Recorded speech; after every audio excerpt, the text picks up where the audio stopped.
One word. Occult. Since the dawn of man, we have been fascinated by the inexplicable, the unexplainable phenomena of our frightening world. Tales of phantoms, ghosts, spirits have captivated and terrified millions. Some even barricade themselves away from the world in hopes of protecting their weak mortal flesh from the untamable chaos of the paranormal. However, it is fortresses such as these that the question must be asked. Are the events we fear based in truth, or merely a figment of one's own imagination? Today, one man seeks to answer this question. Together, you will embark on an expedition into the unknown, a journey... Why, it's the wrong house. That's the wrong house. Ah, yes, right, much scarier. Now, where was I? Ah, here we are. One word. Occult. Since the dawn of man, we have been fascinated by the inexplicable, the unexplainable. Frightening world. Tales of phantoms, ghosts, spirits have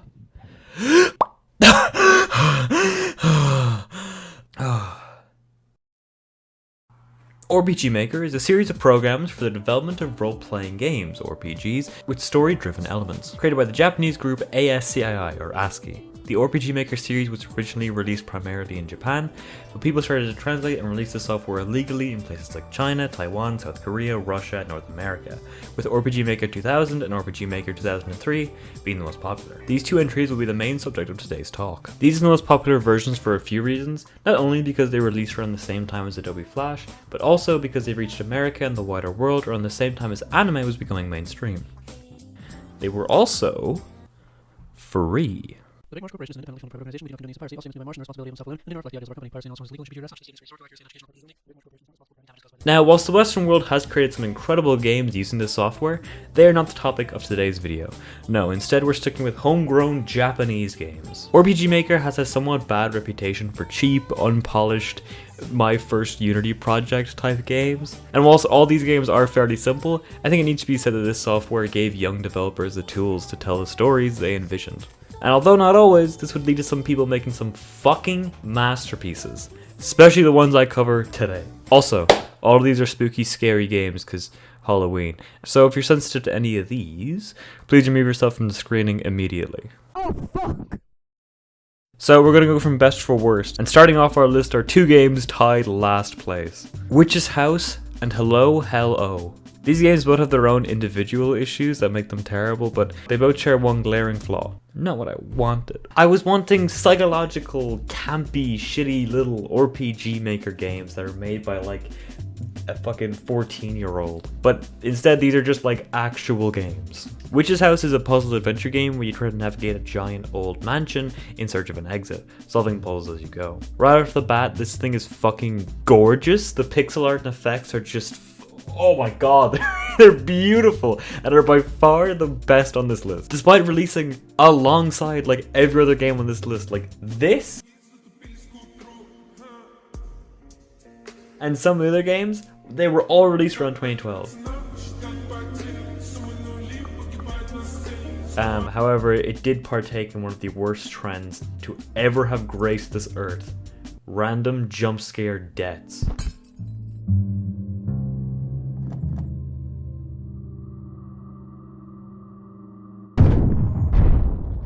I don't know why, but it seems for whatever reason the 2011 Japanese RPG Maker community really enjoyed putting unforeseeable death traps all over their puzzle games. I hope you can see the problem here. By surprising the player with random, completely unforeseen death traps upon interacting with random objects, you de-incentivize exploration in a puzzle game. A couple games on this list suffered from this issue, and it's honestly the worst part of any of them. Immediately, if any game included that type of shit, boom, down 2 points on the Marsh scale of approval. Hello Hello wasn't nearly as bad for this. Hello Hello follows your main character, Kazuki, a man trapped in his small home. As you interact with objects, a story slowly gets revealed, ending after ending, in a vein similar to Please Don't Touch Anything. The main problem here is the complete overload of information. This game has 30 endings. 30. With 7 more endings 5 bad, 1 good, and 1 truth. And every time you accomplish any of them, accidentally or not, the room you're in changes. I cannot describe how fucking disorientating this is. The room may be tiny, but it's hard to get a feel for the place when every time you try to check or look at anything, the game restarts with new items. If this thing had a bigger grace period to let me actually get my bearings, I might have tried it for longer. 4 out of 13. Now, into the actual games. Misao was, ironically, the last game I played on this list. Misao follows you, a young Japanese student, as you attend a seemingly normal day at school. 3 months prior, a fellow classmate, Misao, had gone missing. You're still hopeful she might one day be found. As you're sitting in class, staring out the window, your entire school gets transported to some sort of weird spirit world. You awaken to the blinding view of a bald man who tells you that Misao has put a curse over the school after her death, and that it's your job to put her back together, chief. In doing so, you would save the school and your classmates. This was what I was looking for. Seeing this game for the first time, I cannot understate how fucking excited I was. This ticked every box. Creepy, campy, ignorant story about sexual assault, abduction, abuse, and murder. It was perfect. But unfortunately, it was not perfect. Misao starts off perfect. Classic Japanese schoolhouse. Classic Tumblr anime profiles. Classic, simple, naive story about a murder case. But its disgusting game design quickly rears its putrid face. This game sucks balls to play. Most every puzzle is either obtuse or dumb or so inconceivable that not even the world's greatest minds could put this shit together. Marhampla, this puzzle here presents you with a little guy you have to put to sleep. He's slow, he's tiny, he's adorable. Now, the intended solution is to use this stupid fucking jump scare trap to knock our adorable little friend against the wall. However, I never even thought of using this for a second, despite how obvious it may seem. The problem here is the fact that these stupid, you didn't foresee an obstacle you had no way of predicting moments were never of importance before or after this one very specific time. The player is given no clear difference between these stupid events and a brick wall. The idea that a brick wall is supposed to somehow be a key solution for a puzzle isn't going to be naturally thought of by players. And so, hence, 20 minutes of confusion before looking up a guide. And this is just one puzzle. Misao is filled with hundreds of these. However, thankfully, the game is very short, clocking in at only around an hour and 20 minutes. Maybe closer to 3 hours if you go and play the New Game Plus for the true ending. Misao disappointed me more than I can ever express. 5 out of 16, just barely 3rd place. Now this next one was a huge step up. Allow me to introduce you to Paranoiac. This is one of the few games from the list that I actually played on stream. Lady D and her beautiful double D's, big mama moo moo breasts, milkers, ooh ooh ooh ooh ooh. 3 years after her aunt's death, Miki Takamura moves into her late aunt's unattended house. Everything seems normal at first, but after her first night in the house, things make a sudden turn for the worst. A strange creature starts chasing her around at night. Strands of hair appear in strange places, and odd sounds echo throughout the house. Are all these events caused by supernatural forces, or is Miki slowly losing her mind? This game is heavily based around mental health, specifically depression.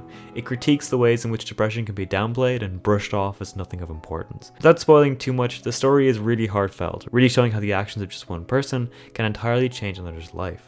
This game's story, although simple, is really well told, and I enjoyed it a lot. However, that's basically all it had going. The game starts out really strong. The minute you step in the door, silence. You're given very little direct instruction. Any of the games that... Oh! Minecraft bucket! Old Minecraft bucket texture! Actually, I'm going to turn off cam. And this is perfect, okay?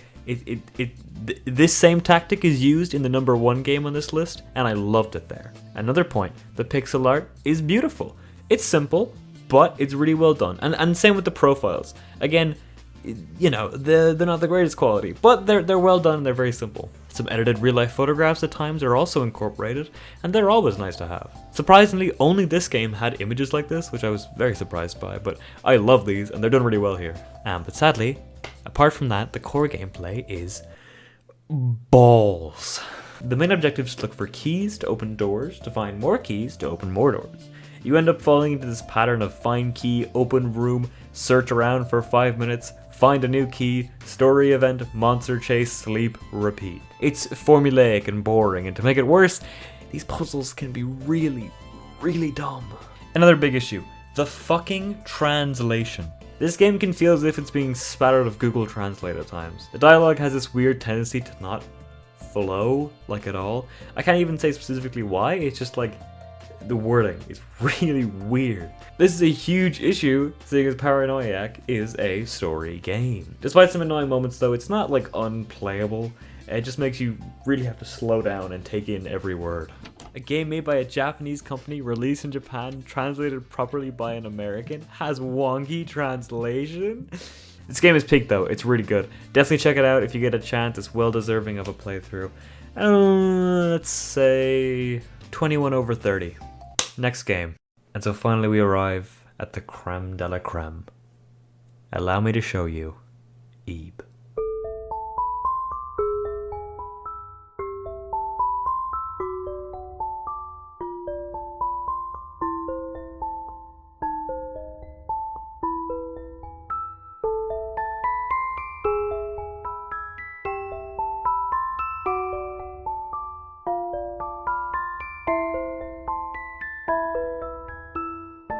I don't say this lightly, this is one of the best games I have ever played. Not just for this list, ever.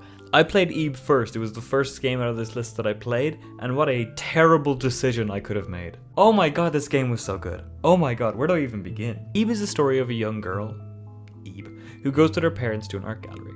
After looking through some of the works, she finds herself alone and begins noticing odd things happen in the exhibition hall. From there, Ebe must try to find her way out through this dream-like labyrinth, meeting characters as she goes. Such a simple premise, but it's pulled off so well.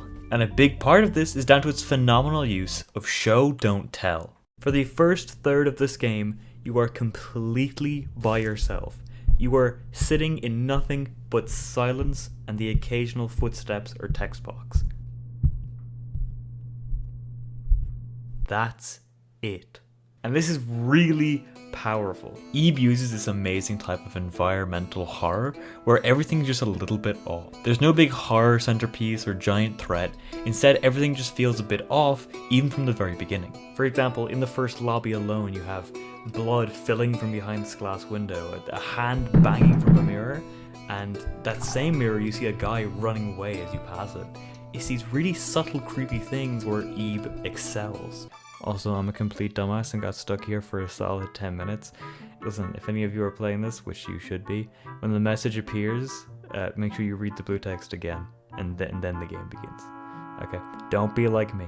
One event that I think really highlights Ebe's amazing use of show don't tell happens very early on.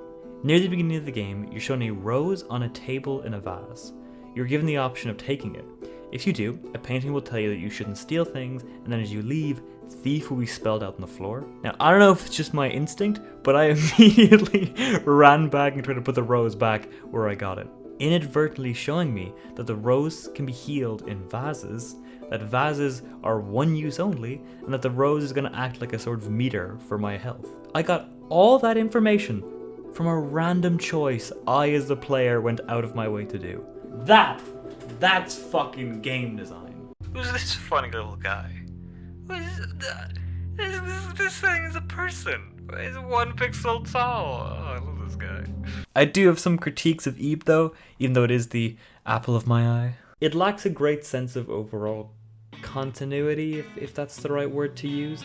Like, for example, there's a lot of things that are built up through the different dungeons, and all of these are like really subtle, creepy things happening, but a lot of the time they never really pay off or have any greater meaning, at least as far as I can see. Maybe I'm just missing the point. Like, for example, take this puzzle from, again, a little bit near the start of the game, where you're shown this whole ass cutscene about this girl murdering her friend to get a coin back out of her. As far as I can tell, this has no influence on the overall narrative. And listen, I'm all one for pretentious fucking over-analysis of pieces of media. I'm an Evangelion fan.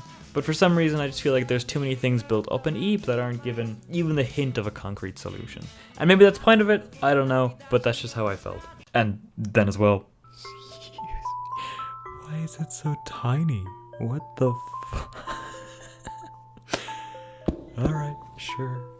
Eve is honestly one of my favorite games. I really enjoyed it. It's number 1 on this list for a reason. I didn't even mention it much, but the music is gorgeous. You've probably heard it the majority of this video. The creepiness is perfect. It's never too on the nose. It's not like FNAF where there's jump scares every 2 seconds. I know, topical reference.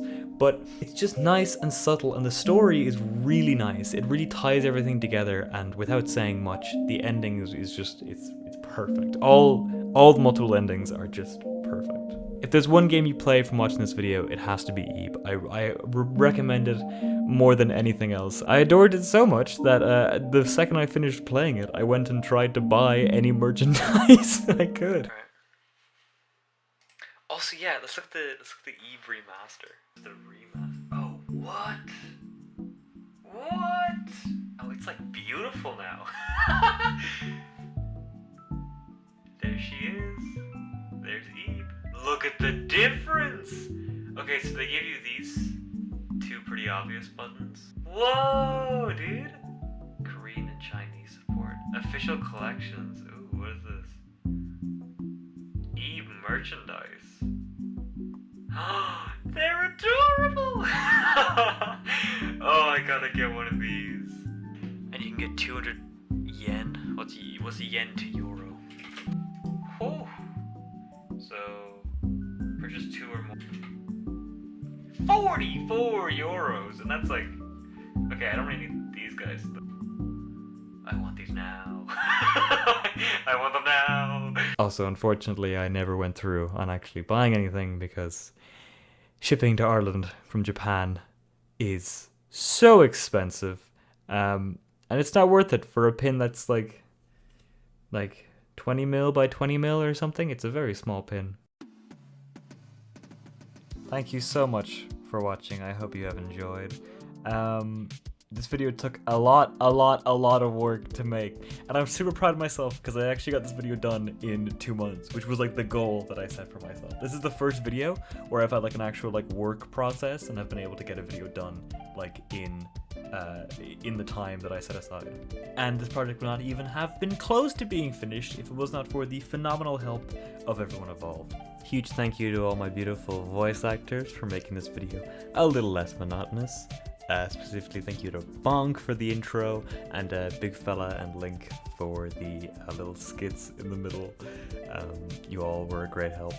Thank you so much to Melon for the amazing animation. Thank you so much to everyone in the private Discord that helped like watch the video and just tell me where I need to like fix things and change things. Thank you to Spicy Cherries for editing the script. Seriously, you were all huge help, and this video would not even exist without you. If you enjoyed, please subscribe and whatever. And if you want to see a bit of the behind the scenes stuff, if you want to take a look at like how this video came to be and see how I did it, and also if you have any questions, leave them below and I'll answer them on the second channel. Yeah, I have another second channel now. It's called Ceiling 51. This is the one Orf was looking for. So this is the secret channel. So surprise, here it is. I'll leave a link below, and there'll be probably a link in the iCard. You can go check it out. There's already a few videos up there, so feel free to go check them out right now. And then the behind the scenes and the Q&A will be out fairly soon afterwards. Gotta wait for questions to appear though. So. And yeah, that's basically it. If you have any ideas for what I should do next, please tell me.